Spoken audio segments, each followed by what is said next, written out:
Principios pedagógicos. Papel del maestro y la escuela en el proceso de enseñanza-aprendizaje. Los principios pedagógicos que se encuentran en el plan de preescolar en aprendizaje es clave. Nos dice que para que el docente consiga transformar su práctica y cumpla plenamente su papel en el proceso educativo, al poner en marcha los objetivos anteriores, plantea un conjunto de principios pedagógicos que forman parte del modelo educativo 2017. Por lo tanto, guían la educación obligatoria. Son 14 principios pedagógicos, los cuales son los siguientes. El primer principio pedagógico es poner al estudiante y su aprendizaje en el centro del proceso educativo. Para esto, la educación habilita a los estudiantes para la vida, en su sentido más amplio. En cuanto al aprendizaje, tiene como propósito ayudar a las personas a desarrollar su potencial cognitivo. Y al hacer esto, se amplía la visión acerca de los resultados del aprendizaje y el grado del desarrollo de competencias que deben impulsarse en la escuela, y se reconoce que la enseñanza es significativa si genera aprendizaje verdadero. El segundo principio pedagógico es tener en cuenta los saberes previos del estudiante. El docente en este punto debe de reconocer que no se llega al aula en blanco y que para poder aprender se requiere conectar los nuevos aprendizajes con los que el alumno ya sabe y que ha adquirido por medio de la experiencia. Los procesos de enseñanza se anclan con los conocimientos previos de los estudiantes, reconociendo que dichos conocimientos no son necesariamente iguales por todos.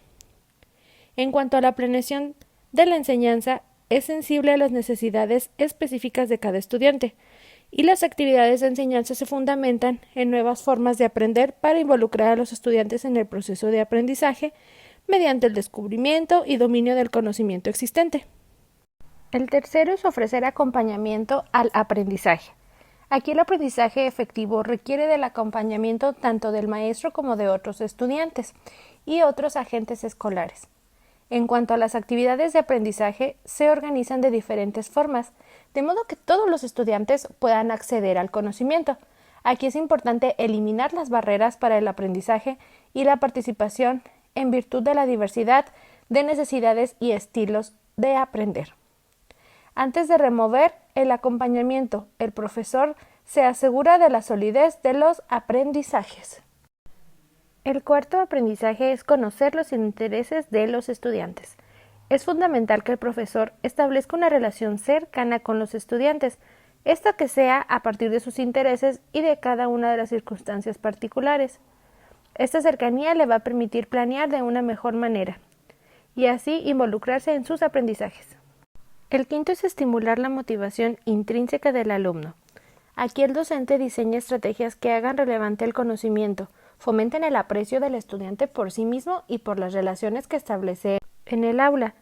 De esta manera favorece que el alumno tome el control de su proceso de aprendizaje. Propicia asimismo la interrogación metacognitiva para que el estudiante conozca y reflexione sobre las estrategias de aprendizaje que él mismo está utilizando para poder mejorar. Sexto, reconocer la naturaleza social del conocimiento. Esta interacción es insustituible. Por ello es primordial fomentar la colaboración y propiciar ambientes en los que el trabajo en grupos sea central, ya que el trabajo colaborativo va a permitir que los estudiantes puedan intercambiar ideas, debatir, compartir puntos de vista y de esta manera relacionarse. Así se fomenta el desarrollo emocional necesario para aprender a colaborar, a convivir en una comunidad. El estudiante debe de saber que comparte la responsabilidad de aprender con el profesor y con sus demás compañeros, o sea, sus pares. Séptimo, propiciar el aprendizaje situado. Aquí el profesor busca que el estudiante aprenda en circunstancias que lo acerquen a la realidad. Además, esta flexibilidad, contextualización curricular y estructuración de conocimientos situados dan cabida a la diversidad de conocimientos, intereses y habilidades del propio estudiante. Aquí existe el reto pedagógico, que reside en hacer de la escuela un lugar social de conocimiento, donde el estudiante afronta circunstancias auténticas. Octavo, entender la evaluación como un proceso relacionado con la planeación de aprendizaje. La evaluación no busca simplemente medir únicamente el conocimiento, sino es un proceso que resulta de aplicar una diversidad de instrumentos y aspectos que se estima. Forma parte de la secuencia didáctica, como un elemento integral del proceso pedagógico. El docente retroalimenta al estudiante con diferentes argumentos y él brinda elementos para autorregular lo cognitivo y la mejora de sus aprendizajes. Noveno, modelar el aprendizaje. Los maestros son modelos de conducta para sus estudiantes, por lo que han de ser vistos ejecutando los comportamientos que quieren impulsar en sus alumnos. Ellos deben de leer, escribir y buscar información, analizarla, para que puedan ser ejemplo de sus alumnos. Valorar el aprendizaje informal. Hoy no solo se aprende en la escuela, también existen diferentes fuentes de información, por lo cual la enseñanza escolar considera la existencia y la importancia de estos aprendizajes informales. Una forma de demostrar el aprendizaje es buscar estrategias de enseñanza para incorporarlo de una manera adecuada en el aula. 11. Promover la interdisciplina. La enseñanza promueve la relación entre asignaturas, áreas y ámbitos. La información que hoy se tiene sobre cómo se crea el conocimiento es a partir de piezas básicas en el aprendizaje y esto se organiza de cierta manera. Así permite crear estructuras de conocimiento que se transfieran a los campos disciplinarios y situaciones nuevas en los alumnos. 12. Favorecer la cultura del aprendizaje.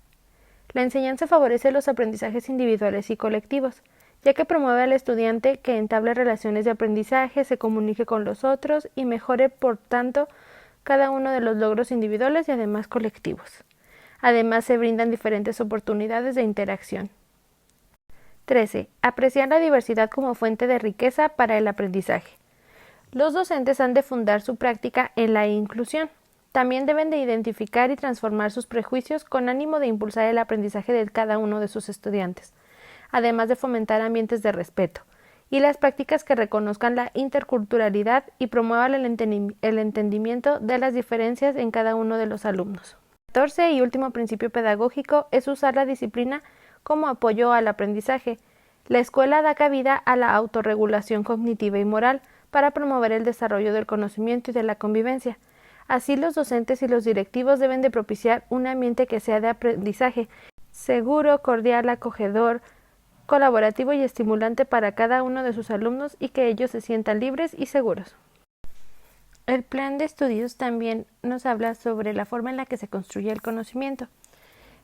Existe un apartado en el cual se designa cómo y con quién se aprende y la pedagogía. Aquí nos habla sobre la naturaleza de los aprendizajes. Nos habla del conocimiento que es multifacético.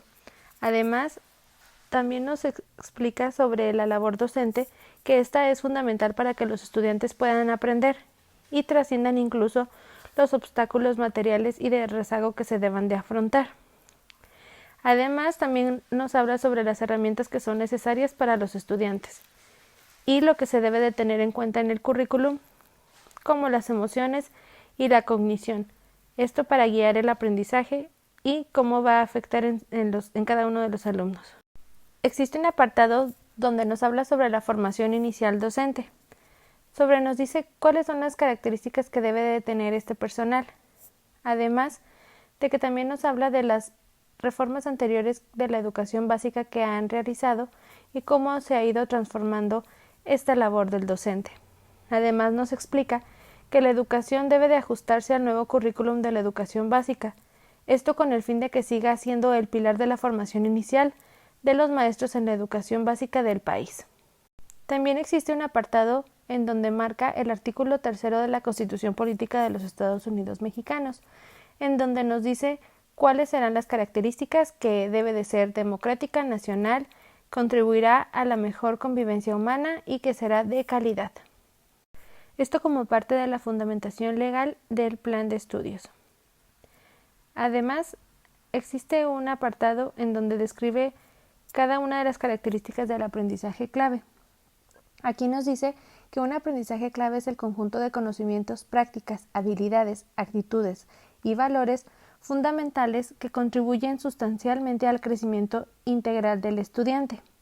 También nos dicen que estos se desarrollan específicamente en la escuela y que de no ser aprendidos dejarían carencias difíciles de compensar en aspectos cruciales para la vida de cada uno de nuestros estudiantes. Además, se describen los campos de formación académica, las áreas de desarrollo personal y social, los ámbitos de la autonomía curricular y describe específicamente cada uno de los aprendizajes esperados, cómo es su organización, cuáles son estos, cómo se definen y cómo se esperan que se alcancen al final de la educación preescolar. Nos explican además qué es lo que toman en cuenta, qué es lo que señalan, cómo están planteados, cómo están organizados, cómo es su presentación, cómo responden, qué es lo que buscan, y además están específicos en lo que es el nivel de la educación básica y en específico en el caso de educación preescolar. Existe una estructura del plan curricular. Este en específico de los aprendizajes claves han sido divididos por áreas y campos de aprendizaje, en los cuales existen los rasgos del perfil de egreso de la educación preescolar. Estos son lenguaje y comunicación, pensamiento matemático, exploración y comprensión del mundo natural y social, pensamiento crítico y solución de problemas, habilidades socioemocionales y proyecto de vida, colaboración y trabajo en equipo, convivencia y ciudadanía, apreciación y expresión artísticas, atención del cuerpo y la salud, cuidado del medio ambiente y habilidades digitales. El plan marca para qué se aprende o cuál es el perfil de egreso, el cual de un nivel escolar nos dice que define el logro educativo de un estudiante debe alcanzar al término de este nivel y lo expresa en rasgos deseables. Dicho logro no es el resultado del trabajo del estudiante final del trayecto, sino el resultado de su aprendizaje progresivo a lo largo de los niveles educativos previos. En el nivel de preescolar se encuentran especificados 3 campos y 3 áreas. En los campos de aprendizaje son lenguaje y comunicación, en los cuales se encuentran diferentes aprendizajes esperados que están divididos de acuerdo a la oralidad, al estudio, a la literatura y a la participación social. Estos se encuentran divididos en organizador 1 y organizador 2, como los pueden ver en las tablas. Luego se encuentra el campo de pensamiento matemático. Igual tiene 2 organizadores y estos están divididos en número, álgebra y variación, forma, espacio y medida. El tercer campo habla sobre exploración y comprensión del mundo natural y social. Este está dividido igualmente en 2 organizadores curriculares y el primero es de mundo natural y el segundo es de cultura y vida social. Cada uno especifica los aprendizajes que se espera que logren cada uno de los estudiantes.